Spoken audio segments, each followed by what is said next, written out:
Құрметті оқушылар, 2-90 басталды. Бұл жаңа мүмкіндіктер мен жаңа жетістіктердің уақыты. 1-90-да жақсы нәтижелерге қол жеткіздіңіздер. Бірақ алда бұдан да биік мақсаттар мен жаңа мүмкіндіктер күтіп тұр. Алдағы 90 білім көкжиегін кеңейтіп, өз әлеуеттеріңізді одан әрі дамытуға тамаша мүмкіндік. Әр сабақ дамуға, ізденіске, өзіңді тануға бір мүмкіндік. Еңбекқорлық пен табандылық табыстың кілті. Олимпиадаларда, жобаларда белсенді болыңдар. Себебі әр жетістік сендердің өз күштерің мен еңбектеріңнің жемісі. Сендер мектептің мақтанышысыңдар. Мектеп біздің ортақ үйіміз. Оның тазалығын сақтау, мүлкіне ұқыптылықпен қарау әр оқушының парызы. Ұқыптылық мәдениеттіліктің көрінісі.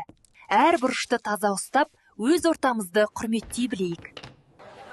Құрметті ата-аналар, мектеп ұжымының атынан сіздерге шынайы алғысымды білдіремін. Бала тәрбиесі мен білімі барлығымыздың ортақ және ең басты мақсатымыз. Сіздердің қолдауларыңыз және мектепке деген сенімдеріңізге ерекше күш береді. 2-90-да да балаларымыздың табысты болуына бірге атсалысайық. Балаңыздың әр жетістігіне қуанып, әр қиын сәтінде демеу болыңыздар.